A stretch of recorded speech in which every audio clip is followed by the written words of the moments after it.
জামাত ইসলামীর এমপি জনাব আমির হামজাকে বিএনপি সরকার কি করতে চায় এবং এর নেপথ্যে কারা আছে? আপনারা জানেন যে আমির হামজার বিরুদ্ধে গ্রেপ্তারি পরোয়ানা জারি করা হয়েছে। এর মানে চাইলে এখন আদালত তাকে গ্রেপ্তার করতে পারে, যদিও বিষয়টা শুনতে যত সহজ মনে হয় এত সহজ নয়।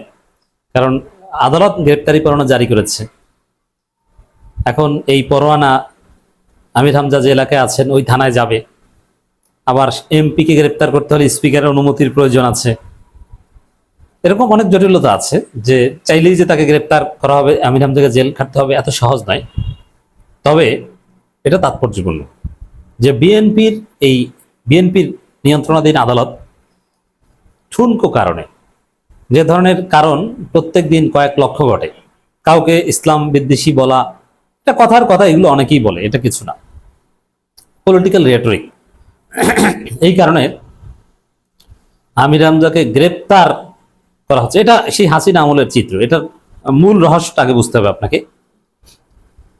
এটার নেপথ্যে হচ্ছে ভারত এই যে দেখছেন যে আমির হামজার বিরুদ্ধে মামলা, এরপরে প্রথমে সমনের পর এখন গ্রেপ্তারি পরোয়ানা, এবং যদি বাই চান্স গ্রেপ্তার হয়ও তাকে জেল খাটা লাগে, দু একদিন যদি জেল খাটা লাগে, আল্লাহ না করুক, এগুলো সব কিছুর নেপথ্যে কলকাঠি নাচছে ভারত, এতে কোনো সন্দেহ নেই।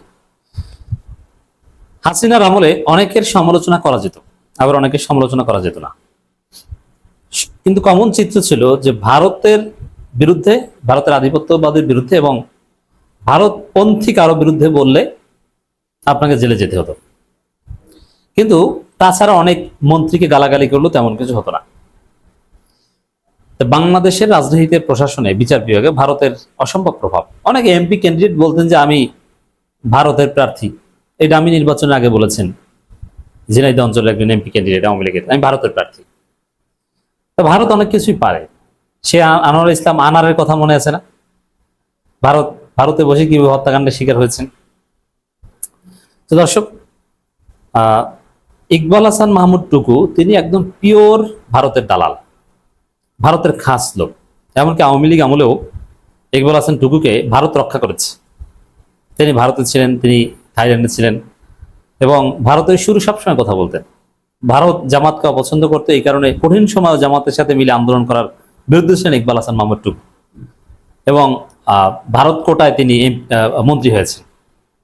যেহেতু ভারতের সাথে বিদ্যুৎ গঠিত অনেক চুক্তি, আদানির সাথে চুক্তি, অনেক বিষয় টিষয় জড়িত আছে, এই জন্য ভারত তাদের পছন্দের লোককে এই মন্ত্রণালয়টা দিয়েছে। নইলে তারেক রহমান লজ্জাও তো এই লোককে মন্ত্রী বানানোর কথা না।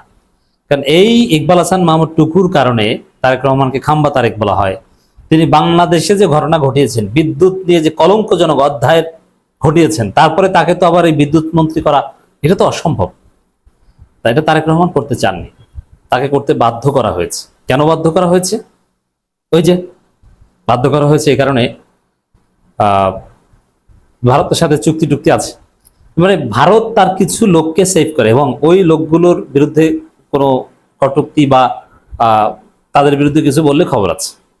এটা একটা বার্তা যে ইকবাল হাসান টুকুর বিরুদ্ধে বলে আমির হামজার মতো এমপিও পার পায়নি, অতএব আমাদের ভারতপন্থী লোকের বিরুদ্ধে তোমরা, আমির হামজা তো বাংলাদেশে একজন, আর তোমরা ছোটখাটো অ্যাক্টিভিস্ট, সমালোচক, তোমরা বলতে যাবা, তোমাদের 12টা বেজে যাবে, তোমাদের খবর আছে।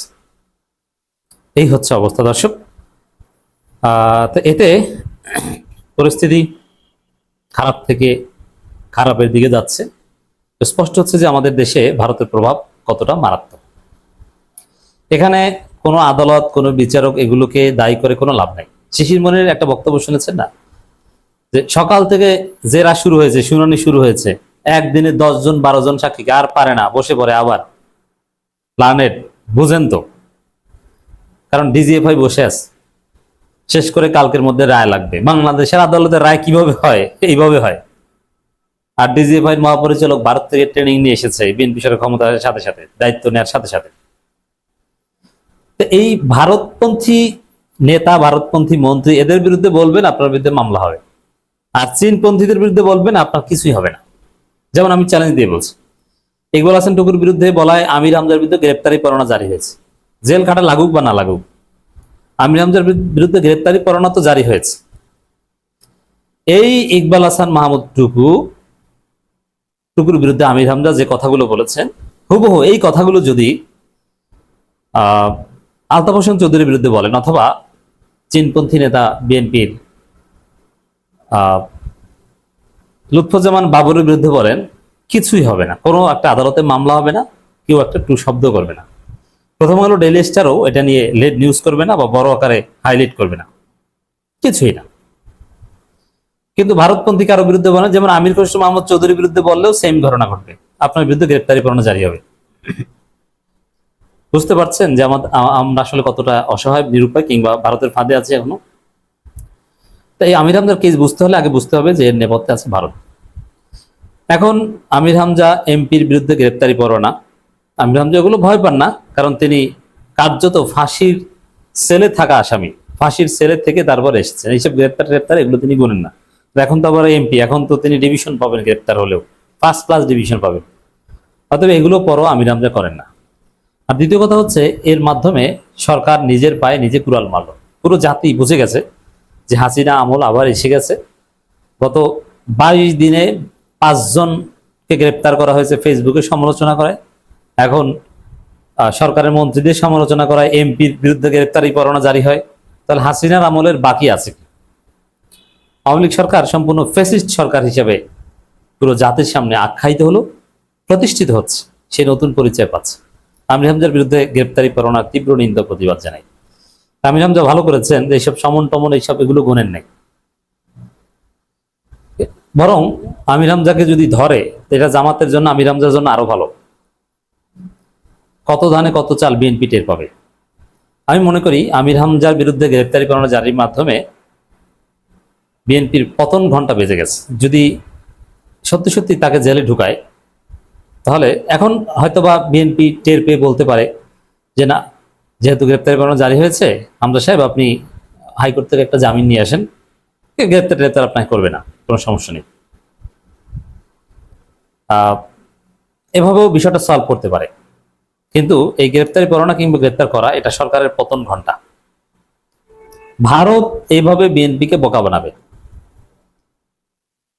তারেক রহমান যুক্তরাষ্ট্রে ভিসা পান কিনা ওইটাই সন্দেহ হয়ে যাবে, কারণ ফ্যাসিস্টে উঠছেন, তার দল ফ্যাসিস্টে উঠছেন। ফেসবুকে লিখলে গ্রেপ্তার করা হয়, এমপির বিরুদ্ধে গ্রেপ্তারি পরোয়ানা জারি করা হয়। বাংলাদেশের আইন আদালত থেকে শুরু করে সবকিছু আগের মতো।